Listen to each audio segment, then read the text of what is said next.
नमस्कार, आर्या न्यूज देख रहे हैं आप और मैं आपके साथ अलका सिंह। ब्यूरो रिपोर्ट में आपका स्वागत है। ब्यूरो रिपोर्ट में हम अहम खबरों पर विस्तार से बातचीत करते हैं और ब्यूरो रिपोर्ट में आज हम सबसे पहले बात करेंगे रायबरेली की। रायबरेली में जिला जेल के सिपाही की पिटाई मामले में मीडिया की मुहिम रंग ला रही है। पूर्व मुख्यमंत्री अखिलेश यादव के ट्वीट के बाद प्रशासन भी हरकत में आ गया है। आज ही डीआईजी जेल संजीव त्रिपाठी जिला कारागार पहुंचे, मामले की जांच की और जेल के भीतर बंदियों और अन्य कर्मचारियों से लगाए गए आरोपों की समीक्षा की। साथ ही उन्होंने पीड़ित सिपाही मुकेश दुबे की पत्नी रुचि दुबे का भी बयान लिया। डीआईजी जेल को बयान देने के बाद पीड़ित सिपाही की पत्नी का रुचि ने हमसे कहा कि एक्सक्लूसिव बातचीत की। आइए आपको वो बातचीत सुनवाते हैं पीड़ित के पत्नी का।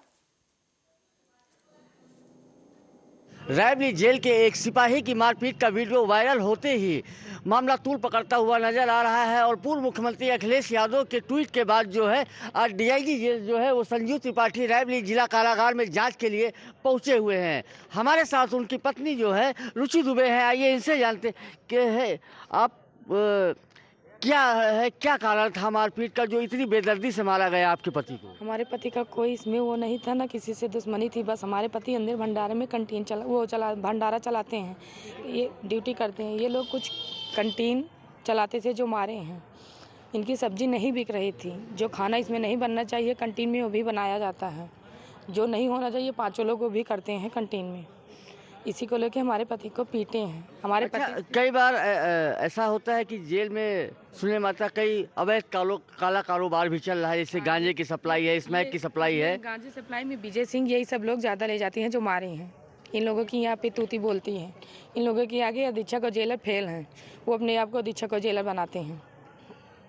तो आपने इतनी लंबी लड़ाई लड़ी है कि आज जो है वो अखिलेश यादव ने भी ट्वीट किया है उस वीडियो को और डीआईजी जेल यहाँ जांच पर पहुंचे। अभी आपका बयान भी हुआ है डीआईजी जेल के सामने, तो क्या आश्वासन दिया उन्होंने? कार्रवाई होगी। अभी हम जाएंगे डिस्ट्रिक्ट हॉस्पिटल में, आपके पति से बयान लेंगे। अभी यहाँ पे बयान लेने के लिए बोल रहे हैं कि जो संतरी राइफल लेके खड़ा रहता है ये लोग कहाँ थे, बता तो यही नहीं है आगे क्या करते हैं। अच्छा, इसमें जिन सिपाहियों ने मारा उसमें कुछ की ड्यूटी जेलर के आवास पर भी थी? आवास पे रहते, हाँ, एक सिपाही जेलर के आवास पे थी, विनोद यादव नाम है। उन्होंने वहाँ से आया जब सारा वो हो गया, उनको सिर्फ अपने विजय सिंह को बचाने के लिए।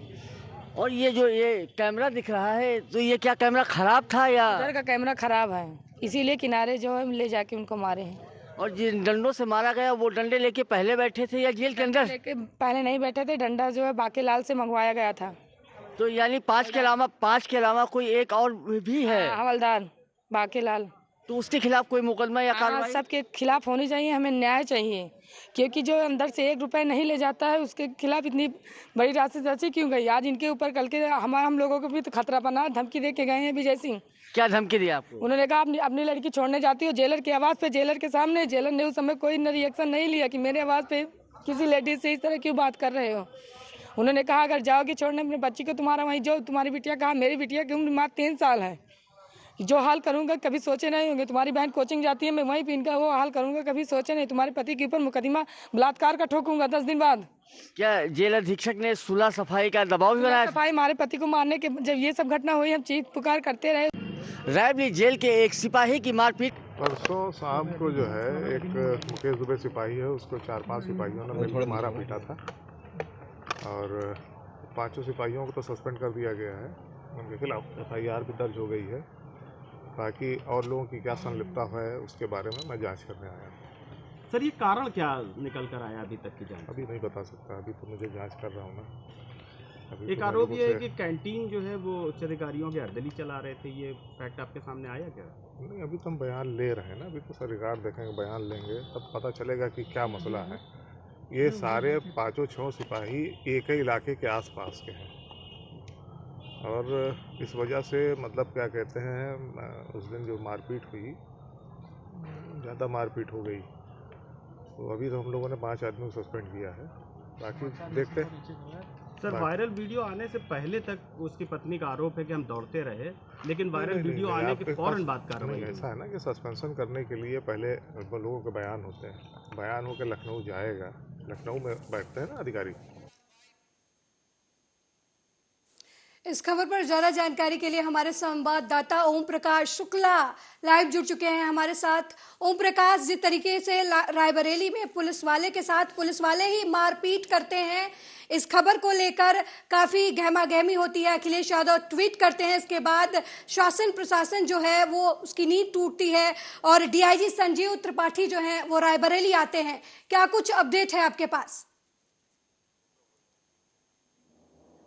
वीडियो वायरल हुआ है और पूर्व मुख्यमंत्री अखिलेश यादव ने इसको ट्वीट किया है। उसके बाद उत्तर प्रदेश सरकार के हड़कंप मच गया है और आज जो है डीआईजी संजीव त्रिपाठी खुद जांच करने के लिए इलाहाबाद पहुंचे हैं।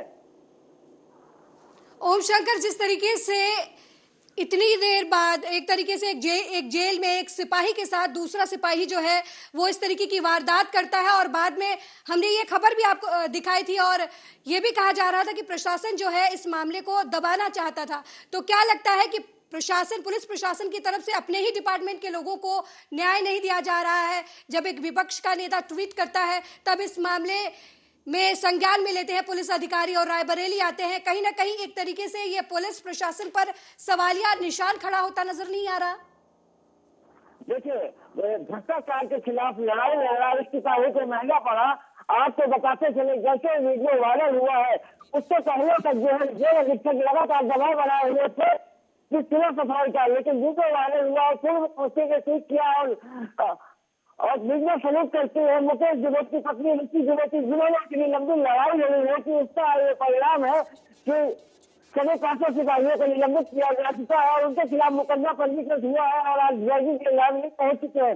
और सबसे बड़ी हैरानी की बात यह है कि मुकेश दुबे की पत्नी ने जो है वो जेल के अंदर जो है गांजा और भांग स्मैक जैसी सप्लाई के भी बड़े आरोप गंभीर लगाए हैं, जो है हिंदुस्तानी व्यवस्था में सवालिया निशान दिखाते हैं। ओम शंकर शुक्ला, जिस तरीके से ये मामला संज्ञान में आया और अब संजीव त्रिपाठी जो हैं वो दौरे पर है रायबरेली के, क्या कुछ कहा गया है प्रशासन की तरफ से?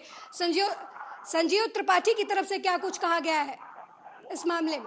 जेल अभी जांच कर रहे हैं और जांच करने के बाद अभी उन्होंने मुकेश दुबे की पत्नी का बयान दर्ज किया है। इसके बाद वो हॉस्पिटल जाएंगे और जो घायल सिपाही है मुकेश दुबे उसका बयान करेंगे। उसके बाद अपनी रिपोर्ट के आधार पर ये आगे की कार्रवाई करेंगे। लेकिन जिस बेरहमी के साथ इस सिपाही को मारा गया, क्योंकि लगातार भ्रष्टाचार के खिलाफ लड़ाई लड़ रहा था, वो जेल की व्यवस्था में सवालिया निशान जरूर उठता है। ओम शंकर, आपने पीड़ित परिवार से भी बात की है, क्या कुछ कहना है पीड़ित परिवार का?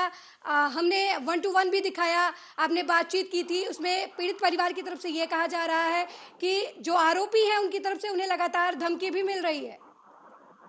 हाँ, आरोपी पहले दबाव बनाया गया कि तुम्हारे पति को दलित महिला के साथ बलात्कार के आरोप में फंसा देंगे, तुम्हारी लड़की पढ़ती है, तुम्हारी एक बहन है वो भी जाती है, तो उसको परेशान करने की बात करी जाए। लेकिन इसमें जेल अधीक्षक का रवैया पूरी तरह से जो है वो सिक्योरिटी के गुर्दे का लिया जाए। सिपाही में कहते गुर्दे कहा जाए तो सब अच्छा होगा, क्योंकि बगैर वर्दी के लोग जेल के अंदर घूमते हैं और बंदियों से बेटी लोगों में सुनते हैं, जिसका एक हिस्सा जो है जेल प्रशासन को भी जाता है। लेकिन वीडियो वायरल होने के बाद और मीडिया में खबर चलने के बाद जो है वो जो है प्रशासन के हाथ पांव फूल रहे हैं। अब देखिए जांच में क्या होता है। ओम शंकर, जिस तरीके से पीड़ित की पत्नी जो है वो ये कह रही है कि आरोपी पक्ष की तरफ से ये धमकी दी जा रही है कि जो उनकी 3 साल की बेटी स्कूल पढ़ने जाती है उसके साथ कुछ अनहोनी हो सकती है, जो पीड़ित की पत्नी है उनकी बहन अगर बाहर निकलती है तो उनके साथ कुछ हो सकता है। यहाँ तक भी आरोपी पक्ष की तरफ से ये कहा जा रहा है कि पीड़ित पर बलात्कार का मुकदमा भी दर्ज करा दिया जाएगा। इस मामले में क्या कुछ कार्रवाई की जा रही है? क्या पीड़ित ने शिकायत की है इस मामले में पुलिस को? हाँ, उनकी पत्नी के आरोपों के आधार पर डीआईजी जेल ने उनका बयान दर्ज कर लिया है और अभी जेल में ही वो मौजूद है। और इसके बाद जो है वो सिपाही से मिलने जिला अस्पताल जाएंगे, वहाँ पर उसके बाद बयान जो है दर्ज करेंगे। उसके बाद जो है वो वहाँ पर अपनी रिपोर्ट पेश करेंगे। क्या पीड़ित परिवार को कोई सुरक्षा मुहैया कराई गई है पुलिस प्रशासन की तरफ से? अभी खैर कोतवाली पुलिस की कस्टडी में जो है जिला अस्पताल में भर्ती है और वहाँ पर उनका इलाज चल रहा है। इसके बाद वो हालांकि आगे कार्रवाई करेंगे। ओम शंकर, जिस तरीके से एक तरफ जो है यूपी सरकार की तरफ से तमाम दावे किए जाते हैं कि उत्तर प्रदेश में पुलिस प्रशासन काफ़ी अच्छा काम कर रहा है, गुंडे मवाली जो हैं वो उत्तर प्रदेश छोड़कर भाग रहे हैं, वहीं दूसरी तरफ पुलिस वाले पर अत्याचार करते हैं। तो एक तरीके से और इस मामले को दबाया भी जाता है। सबसे बड़ी खबर ये है, तो कहीं ना कहीं ये उत्तर प्रदेश की सरकार या उत्तर प्रदेश पुलिस प्रशासन पर सवालिया निशान खड़ा होता नजर नहीं आ रहा कि एक पुलिस डिपार्टमेंट में काम करने वाले व्यक्ति के साथ जब अन्याय होता है तो उस मामले में उसे न्याय दिलाने की जगह मामले को दबाया जाता है। हमले में घायल जो है मुकेश दुबे की पत्नी बुची दुबे ने स्पष्ट आरोप लगाया है कि इसमें जो हमला करने वाले शिकारी है वो कोई जेल अधीक्षक का अर्जनी है और जो है कोई जेलर का अर्जनी है। तो उन्होंने तो यहाँ तक कहा है कि अगर इसकी मामले की जांच जेल अधीक्षक करेंगे तो जांच प्रभावित हो सकती है। ओम शंकर, इस मामले में जो आरोपी हैं 5 लोगों की बात की गई है, क्या उनके खिलाफ अभी तक कोई कार्रवाई की गई है, उनसे पूछताछ की गई है या फिर उनके खिलाफ FIR दर्ज किया गया है? जी हाँ, 5 के खिलाफ मुकदमा पंजीकृत हो चुका है और जो है पूरे संज्ञान लेते हुए 5 को जो है निलंबित कर दिया गया है। जी, एक तरीके से ये जो मामला है काफी बड़ा होता नजर आ रहा है। जिस तरीके से DIG संजीव त्रिपाठी भी रायबरेली आए हैं, क्या लगता है आपको पीड़ित परिवार को न्याय कब तक मिलेगा या फिर कब प्रशासन की तरफ से जो है इस मामले को गंभीरता से लिया जाएगा? जिस तरीके से जेल की तरफ से लोगों से बातचीत भी की गई है, तो जेल प्रशासन का क्या कुछ कहना है? क्योंकि ये जो पूरी घटना है वो जेल के बाहर ही हुई है, कुछ कदम पर ही हुई है, तो जेल प्रशासन से आपकी बातचीत हुई है कुछ इस मामले में?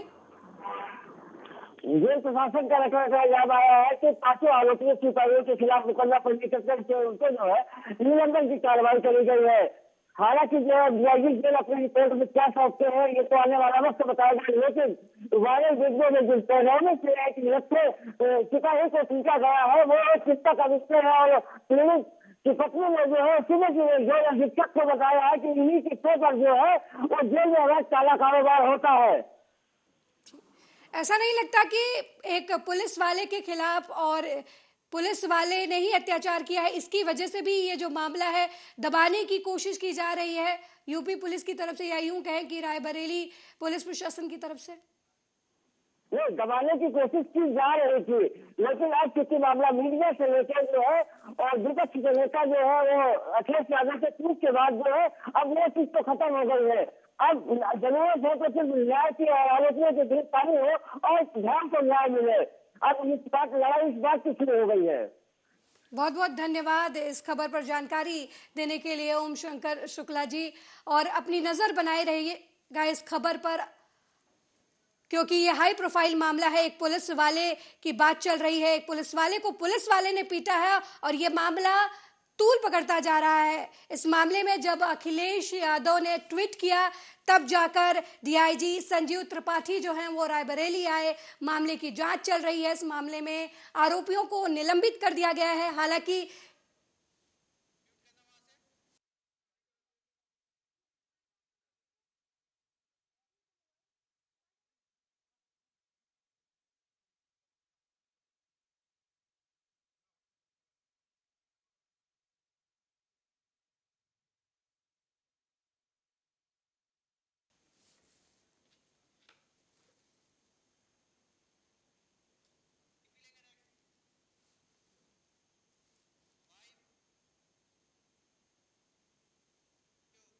वहीं ब्यूरो रिपोर्ट में अगली खबर जो है वो मिर्जापुर से है, जहां पर सरकारी देशी शराब की दुकान पर जो है वो बिक रही है जो शराब है और मिलावटी शराब की ज्वाइंट मजिस्ट्रेट लालगंज ने देसी शराब की दुकान पर छापा मारकर शराब माफिया के कारनामे का खुलासा किया है। आपको बता दें कि मौके से भारी मात्रा में मिलावटी शराब और ब्लू लाइम के नाम से खाली शीशी रैपर और शराब बनाने के उपकरण बरामद किए गए हैं। नकली शराब बनाने में लगे मिलावटी कारखाने को एक व्यक्ति को मौके से गिरफ्तार किया गया है। दुकान के पीछे वाले कमरे में मिलावटी शराब पानी में केमिकल डालकर नकली शराब बनाई जा रही थी। मौके पर भारी मात्रा में मिलावटी शराब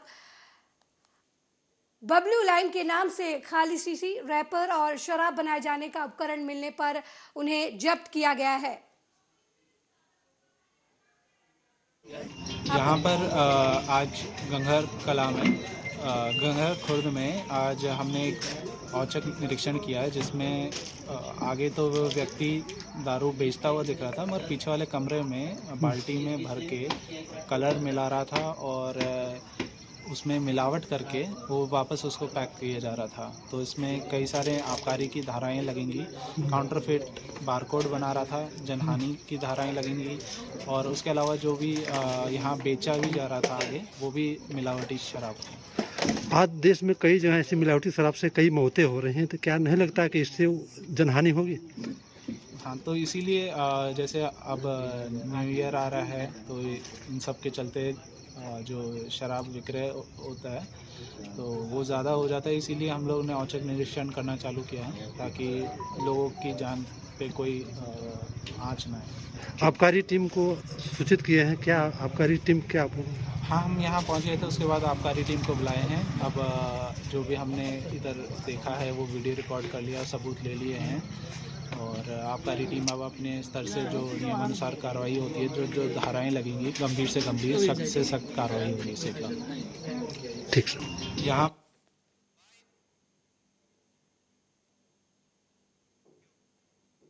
और इस खबर पर ज्यादा जानकारी के लिए मिर्जापुर से हमारे संवाददाता संतोष गुप्ता फोन लाइन पर जुड़ चुके हैं। आपको बता दें कि संतोष, जिस तरीके से लगातार जो है वो शराब माफियाओं के खिलाफ पुलिस की तरफ से जो है कार्रवाई की जा रही है, अभी फिलहाल पुलिस की तरफ से लगातार जो है शराब माफियाओं पर कार्रवाई करते हुए एक और कामयाबी मिली है। पुलिस ने एक व्यक्ति को गिरफ्तार किया है। क्या कुछ अपडेट है इस मामले में आपके पास?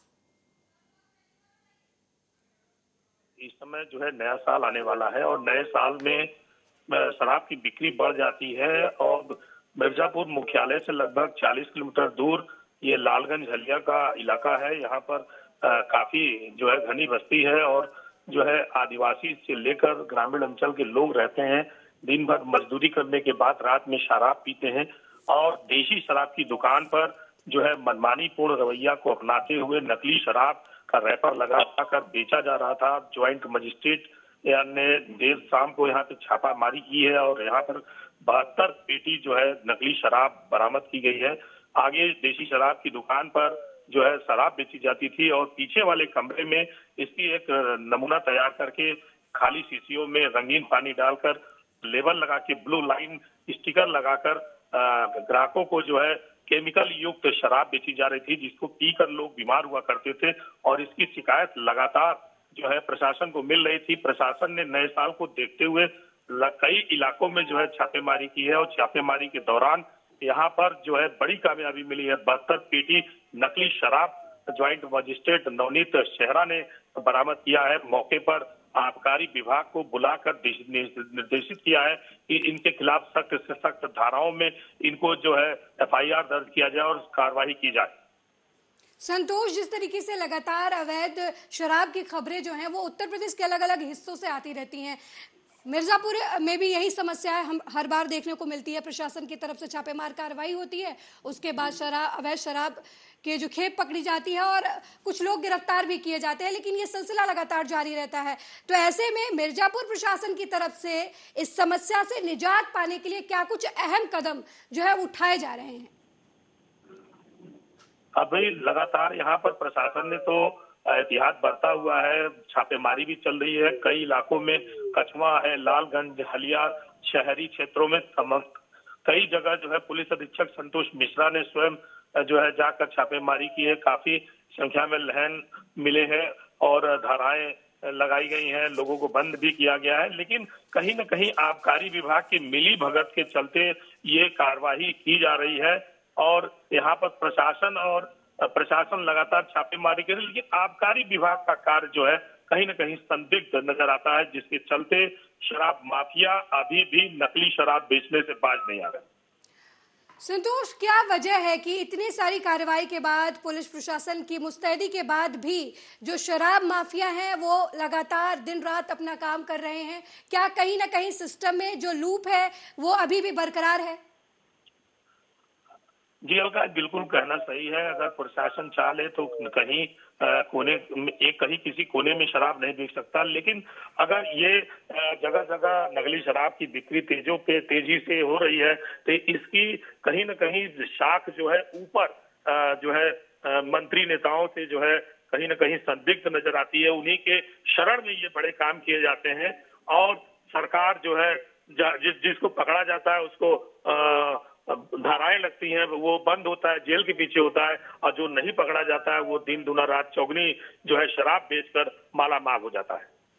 संतोष, जिस तरीके से लगातार जो है पुलिस प्रशासन मुस्तैद है, लेकिन कहते हैं कि जब तक किसी चीज को सामाजिक स्तर पर ना बदलने की कोशिश की जाए यथास्थिति बनी रहती है। पुलिस जो है वो शराब कारोबारियों के वहां छापेमारी करेगी और पकड़ेगी, लेकिन जो स्थायी रूप से जो समाधान है वो क्या कुछ किया जा रहा है प्रशासन की तरफ से? क्या कुछ ऐसी सामाजिक मुहिम चलाई जा रही है जिससे मुक्त किया जाए अवैध शराब से मिर्जापुर को? देखिए अलका, ये चीजें कुछ तो व्यक्तिगत जिम्मेदारी भी होती है। सरकार लगातार जो है इसका सिस्टम बना रखी है। पहले शराब माफिया जो है अप्रोच से लाइसेंस लिया करते थे, लेकिन आज जो है लॉटरी सिस्टम लगा हुआ है और उनको लॉटरी के नाम पे जो है लाइसेंस वितरण होता है। फिर भी कहीं न कहीं जो है इनकी जो है पैठ सरकार के ऐसे नेताओं के पास होती है जो अपने काम में ये माहिर खिलाड़ी होते हैं और अपने कार्यों को अंजाम देते हैं। कहीं न कहीं सरकार यहाँ पर विफल है और उत्तर प्रदेश के अधिकाधिक इलाकों में देखिए इस समय शराब जो है नकली शराब अधिक पैमाने पर बिक्री का दी है। कहीं न कहीं इसका खामियाजा उत्तर प्रदेश सरकार को भुगतना पड़ेगा आगे वाले चुनाव में। संतोष, जिस तरीके से लगातार खबरें आती रहती है कि हरियाणा से, पंजाब से, अलग अलग जगहों से तस्करी करके भी शराब लाई जाती है उत्तर प्रदेश के अलग अलग इलाकों में, तो कहीं ना कहीं ये जो बॉर्डर पे सुरक्षा है ये भी एक चूक की वजह नहीं बनती जो अलग अलग जिलों में अवैध शराब बरामद होती है, या इसकी वजह से जो अराजकता फैली हुई है? देखिए अलका, ये कहना बिल्कुल आपका सही है, लेकिन जहां तक मुस्तैदी की बात है, बॉर्डर सुरक्षा की बात है, ये बिना बीली भगत से शराब नहीं, कुछ भी पार नहीं किया जा सकता। आप देख रही हैं कि लगातार गौ तस्करी की जा रही है, शराब तस्करी किए जा रहे हैं, लेकिन कहीं न कहीं बॉर्डर पर जो तैनात अधिकारी हैं उनकी मिली भगत से अन्य प्रांतों से शराब हो चाहे जो है पशु तस्कर है, ये कहीं न कहीं उत्तर प्रदेश में अपना पैठ जमाए हैं और अधिकारियों की मिली भगत से ये अपने कार्यों को सीधा अंजाम दे रहे हैं। जो पकड़ गया वो चोर, जो नहीं पकड़ा गया वो रात दिन इसी में लिप्त है। संतोष, जिस तरीके से नए साल का समय आ रहा है और ऐसे में जो अवैध शराब की जो खरीद और बिक्री होती है वो काफ़ी बढ़ जाती है क्योंकि डिमांड भी मार्केट में है और उसे पूरा करने के लिए ये एक उचित समय अवैध शराब तस्करों को लगता है। तो ऐसे में अवैध शराब की तस्करी को रोकने के लिए प्रशासन की तरफ से क्या कुछ कदम उठाए जा रहे हैं? इसके लिए लगातार संतोष मिश्रा जो है यहाँ पे पुलिस अधीक्षक हैं और जब से वो आए हैं शराब के पीछे काफी तेजी से लगे हुए हैं। भू माफिया है, नकली शराब है, पशु तस्कर है, ये लगातार ऑपरेशन में लगे हैं। लेकिन कहीं न कहीं ये जो आपने बताया सिस्टम में कमी है, सिस्टम की कमी के चलते ये तस्कर अन्य हमारे जनपद में आ जाते हैं और अपने कार्यों को अंजाम देते हैं। कुल मिलाकर देखा जाए तो अधिकारियों के बिना मिली भगत से ये कार्य नहीं होती है। जो पकड़ गया वो ठीक, जो नहीं वो अपने कार्यों में महारत हासिल किए हैं, अपने कार्यों को अंजाम देते चले आ रहे हैं। ये अधिकारियों के और प्रदेश सरकार के मंशाओं के विपरीत जो कार्य हो रहा है वो कहीं न कहीं इसका पूरा असर जो है अधिकारियों पे जाता है। इसकी पूरी जिम्मेदारी अधिकारियों को जाती है। जिस तरीके से अभी बिहार में घटना हुई थी, जहरीली शराब पीने की वजह से कई लोगों की जान चली गई थी, ऐसे में मिर्जापुर प्रशासन की तरफ से ऐसी घटना ना हो इसके लिए क्या कुछ उपाय किए जा रहे हैं? मिर्जापुर प्रशासन लगातार जो है छापेमारी कर रही है, जंगलों में जो है काम्बिंग कर रही है। जहां लहन काफी मात्रा में कच्ची शराब बनाने का कार्य किया जाता है, जगह जगह जो है वो अपने खुफिया तंत्र को लगाए हैं और खुफिया के माध्यम से जब उनको पता लगता है तो समय समय पर जो है जो कार्य आबकारी को करना चाहिए वो आज मैं देख रहा हूं कि पुलिस अधीक्षक संतोष मिश्रा के नेतृत्व में हो रहा है। आबकारी विभाग जब उनको सूचना दी जाती है, उनको बुलाया जाता है, तब वो छापेमारी करते हैं, उस पर कार्रवाई करते हैं। कहीं न कहीं आबकारी विभाग बिल्कुल ठंडे बस्ते में है, उसकी कोई कार्रवाई नहीं की गई है और पुलिस यहाँ पर मुस्तैदी के साथ लगी है और छापेमारी चल रही है। बहुत बहुत धन्यवाद संतोष इस खबर पर जानकारी देने के लिए। तो अवैध शराब के खिलाफ, अवैध तस्करी के खिलाफ शराब के प्रशासन की तरफ से मुहिम जो है वो लगातार जारी है। जगह जगह पर छापेमारी की जा रही है, अवैध शराब तस्करों को गिरफ्तार भी किया जा रहा है और शराब की खेप भी बरामद की जा रही है।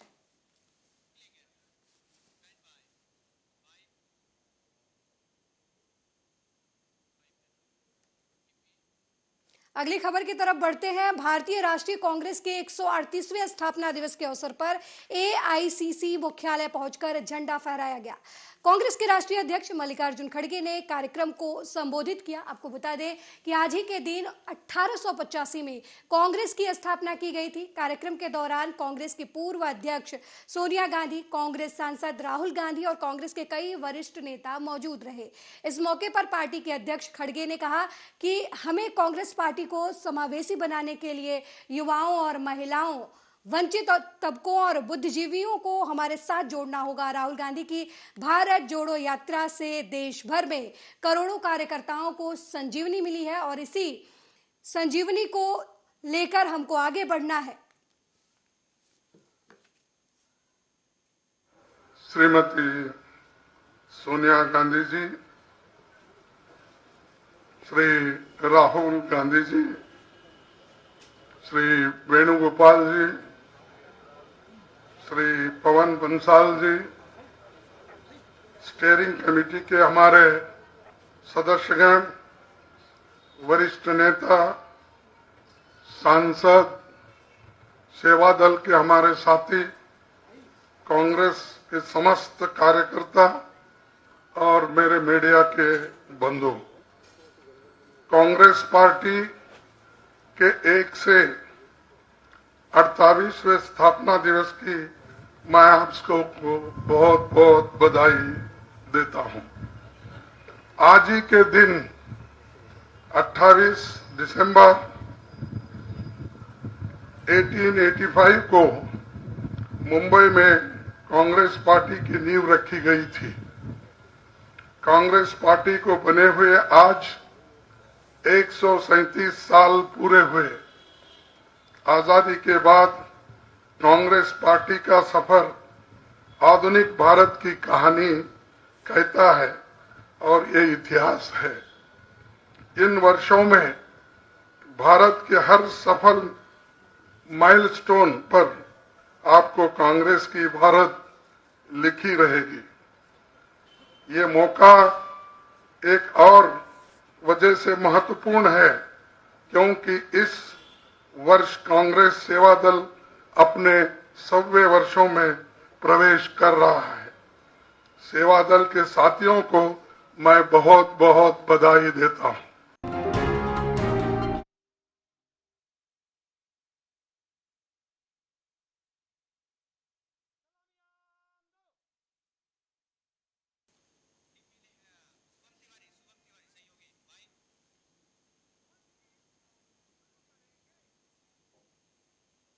आज कांग्रेस का स्थापना दिवस है और 137 साल की कांग्रेस हो गई है। कांग्रेस की तब से और अब तक की जर्नी के बारे में हम विस्तार से बातचीत करेंगे हमारे सहयोगी शुभम तिवारी से, जो हमारे साथ लाइव जुड़ चुके हैं। शुभम, जिस तरीके से कांग्रेस लगातार आगे बढ़ रही है और 137 साल की आज कांग्रेस हो गई है, कैसे देखते हैं आप इसे? स्थापना दिवस है, कांग्रेस अपने 137 साल का मना रही है। इससे सबसे बड़ा सवाल ये होता है कि जब कांग्रेस की स्थापना हुई थी 1885 में, तब भारत आजादी की लड़ाई में धीरे धीरे बढ़ रहा था। पहला सवाल ये है, लेकिन वहां से कांग्रेस निकली और 47 के बाद से देश आजाद हुआ और कांग्रेस का वहां से सफर शुरू हुआ राजनीतिक तौर पे। उसमें तमाम उसने सत्ता का उपभोग किया, वो नेहरू से लेकर सारे लोगों ने सत्ता को उपभोग किया। लेकिन कांग्रेस आज की जो स्थिति है वो पूरी तरह से वो वाली कांग्रेस नहीं है, वो बदल चुकी है। अब उसके सामने अलग तरह की चुनौतियां हैं और अलग तरह के उसको फिर से अपने विचारधारा में परिवर्तन लाने या उसको फिर से रिवाइव करने का वो समय आ गया है। और खड़गे का आप बयान सुनेंगी तो उन्होंने एक सबसे बड़ा बयान ये दिया बीच में कि हमने कांग्रेस की विचारधारा को आगे बढ़ा रहे हैं, और दूसरी बड़ी बात यह कि हमने स्वतंत्रता की जंजीरों को तोड़ा है, वो गुलामी की जंजीरों को तोड़ा है। तो कांग्रेस हमेशा से स्वतंत्रता के लिए, विश्व बंधुत्व के लिए, धर्मनिरपेक्षता के लिए, इस तरह के तमाम जो जिसके लिए भारत के स्वतंत्र राष्ट्र के समय संविधान में लिया गया था, उन तमाम वो चीजों के लिए लड़ती रहेगी और पीछे भी लड़ रही है और आगे भी लड़ती रहेगी। उन्होंने सख्त संदेश दिया है। और एक चीज और उन्होंने कही है, उन्होंने पूरे संबोधन में आप देखेंगे तो गांधी परिवार को कहा है कि नहीं, गांधी परिवार के बिना कांग्रेस नहीं हो सकता और कांग्रेस के बिना गांधी परिवार नहीं हो सकता। एक उन्होंने सख्त संदेश दे दिया है कि गांधी परिवार से वो अलग नहीं है, पहला सवाल है। दूसरा सवाल ये आता है, उन्होंने भारत जोड़ो यात्रा को भी कहा है कि इससे कांग्रेसियों को संजीवनी मिल रही है जी। और तीसरी बड़ी बात यह है कि आज कांग्रेस लगभग आप देखेंगे तो 24-25 साल बाद कांग्रेस को गैर गांधी का अध्यक्ष मिला है और उन्होंने झंडा फहराया और इसके बाद तमाम जो बातें कही हैं वो आगे किस तरीके से उसको उतारते हैं ये देखने वाली बात होगी। और उससे कांग्रेस को आने वाले समय में क्या होगा और क्या वो फिर से रिवाइव कर पाएगी, फिर वो चुनावी मैदान में उतर पाएगी, इसके लिए तो आगे इंतजार करना पड़ेगा। शुभम, ये बात बिल्कुल जायज है कि कांग्रेस के सामने जो है वो काफी चुनौतियां हैं। एक दौर था जब कांग्रेस के सामने कोई टिकता नहीं था, यूं कहें कि विरोधी दलों को काफी एकजुटता दिखानी पड़ती थी। नेहरू का दौर आया, इंदिरा का दौर आया, सोनिया गांधी का दौर आया और फिर राहुल गांधी का दौर आया। तो क्या लगता है, नेहरू, इंदिरा, सोनिया और राहुल गांधी के दौर में क्या अंतर नजर आया आपको, वो विस्तार से हमें बताइए। आप देखिए, तीसरी जो बड़ी बात आपने कही कि तीनों काल में आपको एक चीजें समान नजर आएगी। जैसे नेहरू का कार्यकाल को आप दूसरे नजरिए से देखेंगे, इंदिरा गांधी के कार्यकाल को दूसरे नजरिए से, और कांग्रेस को पूरे यदि कांग्रेस को देखती है 60 साल से तो वो 4 हिस्सों में बंटती नजर आएगी। पहला नेहरू का काल है, दूसरा इंदिरा गांधी का काल है, तीसरा राजीव गांधी का काल है, चौथा जो 98 से कांग्रेस फिर से जुड़ी उसका कार्यकाल है। तो नेहरू के दौर में बेहिचक कांग्रेस बहुत मजबूत थी और वो उसके सामने कोई बड़ी पार्टी नहीं थी। इसलिए नहीं थी कि नेहरू मजबूत थे क्योंकि स्वतंत्रता आंदोलन खत्म हुआ था और नेहरू एक बड़े नेता के तौर पे देश के सामने आए थे। लेकिन आप एक चीज और देखेंगे कि जब इमरजेंसी लगी, इंदिरा गांधी चुनाव हार गई, देश में इमरजेंसी लगा, कांग्रेस पूरी तरीके से खत्म हो गई, 2 हिस्सों में टूट गई कांग्रेस। उसके बाद एक अलग कांग्रेसी का धड़ा बना। लेकिन आप ये देखेंगे कि 77 का चुनाव में जो इंदिरा गांधी चुनाव हार गई वो 80 में सबसे ज्यादा मतों से चुनाव जीती। तो वो कांग्रेस 4 साल बाद एक बड़े मार्जिन के साथ देश में आई और एक बड़ा संदेश दी कि कांग्रेस खत्म नहीं हो सकती है। फिर आप देखेंगी तो राजीव गांधी के कार्यकाल में चली जाएंगी तो वहां भी बोफोर्स को लेकर देश में बहुत बड़ा हंगामा खड़ा हुआ। लेकिन फिर भी इसके बाद राजीव गांधी के मरने के बाद कांग्रेस फिर से नरसिंह राव की सरकार बनाई। फिर आप आगे आएंगी तो अटल बिहारी वाजपेयी जैसे बड़े नेता के सामने कांग्रेस का कोई नेतृत्व नहीं था, लेकिन सोनिया गांधी आई और 2004 से फिर यूपीए का गठबंधन बना। लेकिन इन सब से अलग 2014 का चुनाव है और 2014 के बाद के कांग्रेस की परिस्थितियां हैं वो बिल्कुल अलग है उन परिस्थितियों से जो पीछे बीती हैं। क्योंकि कांग्रेस के सामने वो नेतृत्व नहीं है, कांग्रेस के सामने वो चेहरा नहीं है। कांग्रेस के सामने सबसे बड़ी बात यह है कि वो जो उसके अपने विचार हैं वही संदेह के घेरे में आ गए हैं। 2014 के बाद प्रो मुस्लिम का उस पर धब्बा लगा, वो अपने धर्मनिरपेक्ष और जिस विश्व बंधुत्व की वो बात करती थी वो विश्व बंधुत्व कहीं ना कहीं उसके फ्रेम से गायब हो गया, इसलिए उसको नुकसान हो रहा है। और आज कांग्रेस के सामने सबसे बड़ी यही चुनौती है कि वो देश के सामने किस तरीके की विचारधारा दे रही है। वो सबसे बड़ा देश को यात्रा तो हो रही है, ठीक है, लेकिन यात्रा तो एक गैर राजनीतिक है। लेकिन यदि लोग वोट देने जाएंगे तो उनके सामने तो मुद्दे होंगे कि वो कुछ मुद्दे को वोट देना चाहते हैं। तो उसके लिए कांग्रेस को एक विचार लाना होगा।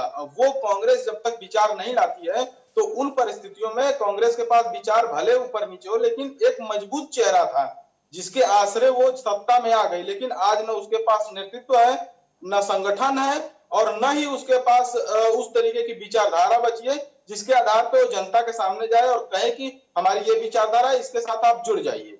जी शुभम, जिस तरीके से आप कह रहे थे कि इंदिरा गांधी का जो दौर है वो अलग था, राजीव गांधी का जो दौर था वो अलग था, और बार बार ऐसा नहीं है कि ये पहली बार है जब कांग्रेस सत्ता से बेदखल है, या ऐसा लग रहा है कि जो कांग्रेस का शीर्ष नेतृत्व है वो कहीं ना कहीं विजनलेस हुआ है, लेकिन हर समय ये इतिहास रहा है कि कांग्रेस फिर से दोबारा मजबूती के साथ वापस आई है। तो भारत जोड़ो यात्रा, क्या यही वो मुहिम नहीं है जो एक बार फिर से सत्ता का जो दरवाजा है वो कांग्रेस के लिए पिछले कई सालों से जो बंद है वो खोलने का काम करेगी? आपने कहा कि पिछली बार कांग्रेस या सत्ता में वापसी की, लेकिन उसके पास एक दमदार चेहरा था। इंदिरा गांधी के सामने ये हालात थे कि सारे कांग्रेसी चले गए, इसके बाद भी उसने कांग्रेस को फिर से लाया, और वो सारे पुराने कांग्रेसी जो कि इंदिरा गांधी के नेतृत्व को नहीं मान रहे थे, वो सारे कांग्रेसी फिर से कांग्रेस में आ गए।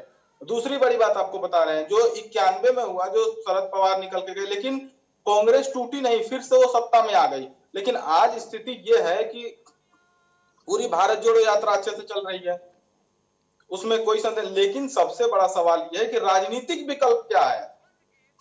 कांग्रेस के पास कहीं देश में सत्ता नहीं है जिसको वो दिखा सके कि नहीं ये हम देश के सामने मॉडल पेश करेंगे। उसके पास कोई ठोस तरह की विचारधारा नहीं है कि जो कि वो देश के सामने बता सके। और तीसरी बड़ी बात यह होती है कि कांग्रेस में जहां सरकार है वो कांग्रेस से कांग्रेस ही लड़ रही है, तो पहले तो कांग्रेस को एकजुट करना होगा पूरे देश में। इसमें कोई संदेह नहीं है, कांग्रेस की भारत जोड़ो यात्रा उसके मन मुताबिक सफलता से ज्यादा दी, लेकिन सबसे बड़ा सवाल यह है कि उसको राजनीतिक लाभ में कैसे तब्दील करना है। ये उन कांग्रेसियों के सामने सबसे बड़ी चुनौती है, क्योंकि आप अगले साल चले जाएंगे तो मध्य प्रदेश में चुनाव है, छत्तीसगढ़ में चुनाव है, राजस्थान में चुनाव है, उससे पहले कर्नाटका में चुनाव है, और इन सारे राज्यों में आप देखेंगे तो कांग्रेसी के सामने एक कांग्रेसी ही खड़ा है। राजस्थान में देखती हैं तो अशोक गहलोत के सामने सचिन पायलट खड़े मिलेंगे। आप छत्तीसगढ़ में चले जाएंगी तो उनके सामने बघेल के सामने टीएस सिंहदेव और ताम्रध्वज साहू खड़े मिलेंगे। आप कर्नाटका में चले जाएंगे तो सिद्धरामैया के सामने डीके शिव कुमार खड़े मिलेंगे। तो पहले तो कांग्रेस को यह सोचना पड़ेगा कि एक फ्रेम में कांग्रेस आती कैसे है। यदि कांग्रेस एकजुट होगी फिर तो वो लड़ाई लड़ेगी विपक्ष से। जहां चुनाव हो जाता, अभी हिमाचल में आप देखिए इतनी सरकार बना ली लेकिन अभी तक मंत्रिमंडल का विस्तार नहीं हुआ। प्रतिभा सिंह कह रही है कि हमको ये मंत्रिमंडल मिलना चाहिए, सुखू कह रहे हैं कि हमारे हिसाब से चलेगा। तो तमाम वो नेता जो जहां सत्ता वो बना ले रही है, सबसे बड़ी चुनौती है कि उस सत्ता को चलाए वो कैसे। तो पहले कांग्रेस एकजुट होगी। आला कमान के पास कहा जाता है कि पहले आला कमान के पास उतना पावर होता था कि वो एक लाइन के अध्यादेश में मुख्यमंत्री को खारिज कर देता था, लेकिन उसी आला कमान के फरमान को अशोक गहलोत ने किस तरह से खारिज किया वो आपके सामने खड़ा है।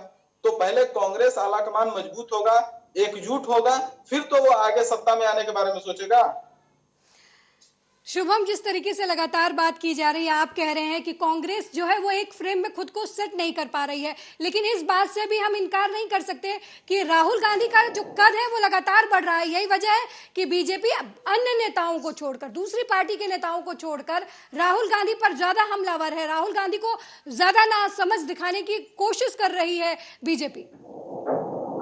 हाँ, ये तो बात सही है। बीजेपी लगातार कांग्रेस पे और खास करके राहुल गांधी के शुरुआती जो यात्रा हुई, पहले बीजेपी ने कहा कि ये यात्रा निरंतरता से नहीं होगी, राहुल गांधी चले जाएंगे छोड़ के, वो नहीं हुआ। फिर पाकिस्तान की नारेबाजी हुई, इस तरीके के तमाम आरोप लगाए गए बीजेपी की तरफ से, लेकिन वो आरोप कहीं ना कहीं फेल होते नजर आए। क्योंकि आप देखेंगे पहली बार मतलब लगभग 71 के बाद से ये पहली पद यात्रा है। इससे पहले एक रथ यात्रा जो अडवाणी जी निकाले थे, वो रथ यात्रा पूरे देश में भी नहीं निकली थी, बिहार में बंद हो गई थी। लेकिन सबसे बड़ा सवाल यह है कि राहुल गांधी और कांग्रेस ये दिखाना चाहती है कि जो सत्ता दिल्ली में बैठी है वो आपके घर पे खड़ी है। वो ये चीज दिखाना चाहते हैं कि जिस दिल्ली को सत्ता को आपने भोगा है, जिस बड़े नेता एसी के कमरों में रहते हैं और संसद के सारी सुख सुविधाओं का भोग करते हैं, उससे इतर ये जो सत्ता है वो आपके घर के दरवाजे तक आई है कि आपकी क्या समस्याएं हैं। तो उससे बिल्कुल इनकार नहीं किया जा सकता कि कांग्रेस को उससे लाभ मिला है, लेकिन वो राजनीतिक लाभ में बदलेगा कि नहीं बदलेगा, इसको लेके कांग्रेस नहीं, उन तमाम लोगों के पास कोई आंकड़ा नहीं है कि वो वोटों में बदल पाएगा। तो सबसे बड़ा सवाल यही उठता है कि कांग्रेस को जब तक वो एकजुट नहीं होती है तब तक वो सत्ता नहीं होगा। दूसरी बात है बीजेपी की। बीजेपी कह रही है कि वो राहुल गांधी की थोड़ी बहुत यात्रा करें, फिर इसके बाद वो चले जाएंगे, या कांग्रेस जोड़ो यात्रा, इस तरीके का बयान तो वो लगाएगी, क्योंकि वो तो सत्ता में है और उसके पास दमदार चेहरा है, तो वो कहीं ना कहीं उसका लाभ लेगी। लेकिन कांग्रेस को कैसे आगे बढ़ाना है और इस यात्रा को कैसे राजनीतिक फायदे में बदलना है, इसके लिए तो कांग्रेस को ही सोचना पड़ेगा। शुभम, जिस तरीके से आप कह रहे हैं कि लगातार जो है वो सत्ता परिवर्तन होता रहा है, लेकिन गांधी परिवार, एक चीज देखिए, कांग्रेस पार्टी में एक चीज हमेशा सामान्य रही है, वो गांधी परिवार रहा है। एक समय था जब इंदिरा गांधी के हाथ में बागडोर थी, वही कांग्रेस जो बिखर रही थी उन्होंने फिर से समेटा, फिर सोनिया गांधी आई, एक समय ऐसा लग रहा था कि कांग्रेस परिवार अब खत्म हो जाएगा, अब राजनीति में उसका कोई अस्तित्व नहीं बचा हुआ, या फिर यूं कहे कि कांग्रेस पार्टी में खुद जिस तरीके से हर वक्त जो है कभी सोनिया को बाहरी बताकर जो तोड़ मड़ोड़ चलती रहती है, और अब राहुल गांधी का जो दौर आया, इसमें कांग्रेस पार्टी के जो बड़े बड़े नेता थे वो ये कह रहे थे कि पार्टी में बदलाव लाना चाहिए। पारिवारिक, जो कहते हैं परिवारवाद का सबसे बड़ा ठप्पा जो है वो बीजेपी की तरफ से राहुल गांधी पर लगाया गया, लेकिन गांधी परिवार से इतर मल्लिकार्जुन खड़गे को अध्यक्ष बनाया गया। तो आप इस परिवर्तन को किस नजरिए से देखते हैं? आपको क्या लगता है कि मल्लिकार्जुन खड़गे जो हैं वो जीत की जो पटरी है कांग्रेस से कहीं ना कहीं जीत से भटक गई है, जीत वाली पटरी से उतर चुकी है, हार हर जगह मिल रही है, तो मल्लिकार्जुन खड़गे किस तरीके से कांग्रेस को फिर से वापस उसी पटरी पर लेकर आएंगे जो भारतीय राजनीति में उसका अस्तित्व था? कांग्रेस के पहले खड़गे के बारे में समझना पड़ेगा, खड़गे को कांग्रेस ने लाई क्यों? जबकि आप अध्यक्ष पद में देखेंगे तो अशोक गहलोत का नाम चल रहा था, दिग्विजय सिंह का नाम चल रहा था, मुकुल वासनिक का नाम चल रहा था, ये सारे लोगों को हटा के उसने अंत समय में खड़गे को क्यों लाया? कांग्रेस अब उस वंशवाद की छाया से अलग निकलना चाहती है, और जब आप देखेंगे कि 2019 का चुनाव कांग्रेस हार गई तो राहुल गांधी ने लगभग 3 पेज का एक लेटर लिखा था, और वो लेटर लिखने के बाद उन्होंने कांग्रेस पद से इस्तीफा दे दिया था। उन्होंने ये कहा था कि कांग्रेस के जो बड़े बड़े नेता हैं वो उसका सहयोग नहीं कर रहे हैं। उन्होंने एक भावनात्मक भी वो लेटर था, और ये कहते हुए उन्होंने इस्तीफा दिया था कि सारे AICC को भंग किया जाए, और जो उसकी CWC है जो पूरा पावर कंट्रोल करती है उसको भी भंग करके नए सिरे से उसका चुनाव हो, ये उन्होंने कहा था। लेकिन उसके बाद किसी भी कांग्रेसी ने इस्तीफा नहीं दिया, केवल राहुल गांधी को छोड़ के वो 23 कमेटी में जो CWC के सदस्य थे उनमें से एक लोगों ने इस्तीफा नहीं दिया, जिनमें से गुलाम नबी आजाद साहब भी थे, कपिल सिब्बल भी थे। इन दोनों लोगों ने उस समिति में थे, इन्होंने इस्तीफा नहीं दिया।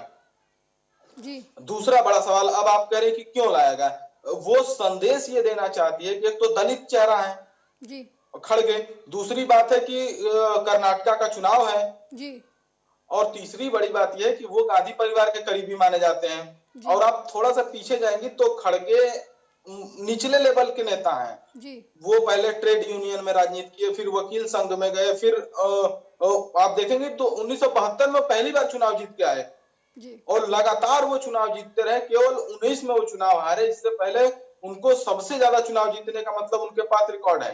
तो ये अनुभव उनका कांग्रेस सोचती है कि साझा करेगी, और उसके माध्यम से वो पुराने कांग्रेसी जो बदलाव की मांग कर रहे हैं उनको वो मना पाएगी, और ये और संगठन का अनुभव है। और दूसरी बड़ी बात एक और चीज है, कांग्रेसी हमेशा से एक अध्यक्ष बनता है तो कहीं ना कहीं सत्ता दूसरे के पास जाती है। आप देखेंगे सोनिया गांधी जब प्रधानमंत्री वो UPA अध्यक्ष रही या कांग्रेस अध्यक्ष रही, मनमोहन सिंह के पास सत्ता चली गई, इससे पहले भी चली जाएंगी। तो इंदिरा गांधी जब अध्यक्ष रही तो फिर उनके बाद जब वो प्रधानमंत्री बनी तो फिर वो तमिलनाडु के मुख्यमंत्री थे, उनको वो दे दिया गया, क्या कहते कामराज जी को अध्यक्ष बना दिया गया। तो इस तरीके से दो एक बैलेंस बनाने की है कि संगठन का काम कोई और देखेगा और सत्ता का काम कोई और देखेगा। तो इस तरीके से कांग्रेस ने खड़गे को उतारा है, और खड़गे के सामने सबसे बड़ी चुनौती है कि वो कांग्रेस को उस विचारधारा पे स्थापित कर पाए, वो देश को दिखा पाए कि नहीं विश्व बंधुत्व का है कांग्रेस, वो धर्मनिरपेक्ष की राह पे आगे बढ़ रही है, उसके लिए सारे धर्म मायने हैं, और उसके लिए जो उस व्यवस्था को खड़ा किया, चाहे वो मनरेगा लाया, चाहे उसने खाद्य सुरक्षा बिल लाया, वो उन सारे मुद्दों को आगे बढ़ाएगी और कहेगी कि कांग्रेस सरकार ने ये किया, और ये काम खड़गे की जिम्मेदारी होगी, वो संगठन से लेके निचले लेवल तक सारे लोगों को पहुंचाए, जिससे कि कांग्रेस फिर से खड़ी हो सके। शुभम, ये नहीं लगता कि जो आगामी चुनाव हैं उनको लेकर कांग्रेस जो है वो अब अलग तरीके से सोच रही है? एक समय था जब नेहरू थे, वो मंदिर और मस्जिदों दोनों को खारिज कर देते थे। उनका मानना था कि लोकतंत्र से आगे चलेंगे, क्या बोलते, धर्मनिरपेक्ष तरीके से वो आगे बढ़ेंगे। वो किसी भी धर्म में विशेष इंटरेस्ट नहीं रखते थे, या यूं कहे कि वो कभी भी मंदिर में पूजा करने नहीं जाते थे। कभी सोमनाथ मंदिर का मामला हुआ, उन्होंने कभी उस तरीके का इंटरेस्ट जाहिर नहीं किया। लेकिन राहुल गांधी को देखिए, एक नेहरू का जमाना और एक राहुल गांधी का जमाना। कभी वो कैलाश मानसरोवर यात्रा पर निकल जाते हैं, कभी वो उज्जैन में नजर आते हैं, कभी वो गंगा आरती करते नजर आते हैं। तो ये एक चीज नजर नहीं आती, जो कांग्रेस थी वो एक सेकुलर होने के साथ साथ अब वो हिंदुत्व की तरफ बढ़ रही है। सॉफ्ट हिंदुत्व की बात जो है वो कांग्रेस के एजेंडे में आ चुका है। हाँ, ये चीज तो आप थोड़ी बहुत देखेंगे। पहले नेहरू को आप देखेंगे तो नेहरू मंदिरों में भी जाते थे, पूजा करते थे, लेकिन वो लोगों को दिखाते नहीं थे। जब उनसे पूछा गया कि आप मतलब यात्रा करते हैं, वो इलाहाबाद आनंद भवन जाते थे तो अक्सर वहां मंदिरों में जाते थे। तो तमाम नेता कहते थे कि वो फोटो या इस तरीके का, तो वो कहते थे कि धर्म केवल व्यक्तिगत है और भारत के संविधान में ये कहा गया कि धर्म व्यक्तिगत है।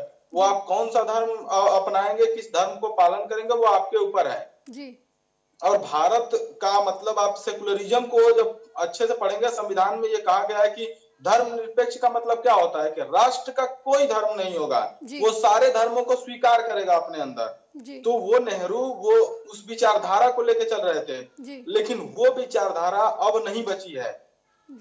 पहले आप देखेंगे कि जब सबसे बड़ा आंदोलन हुआ देश में राम मंदिर को लेके, बीजेपी उस समय आई, सत्ता में आई, लेकिन उस समय भी उसी समय मंडल कमंडल के जो नेता आए थे उन्होंने सत्ता बनाई, चाहे वो बिहार में देख ले, चाहे यूपी में देख ले, तमाम नेता आए।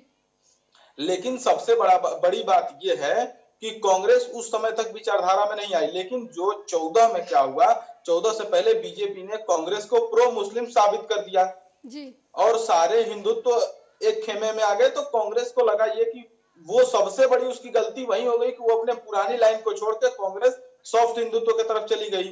सॉफ्ट हिंदुत्व में कांग्रेस देखिए कि तमाम अभी आज वो नहीं जा रहे हैं, 14 के बाद से ही वो मंदिर जाना शुरू कर दिए, दिखाना शुरू कर दिए। तो इस तरीके से वो नर्म हिंदुत्व की तरफ आज नहीं बढ़ रहे हैं।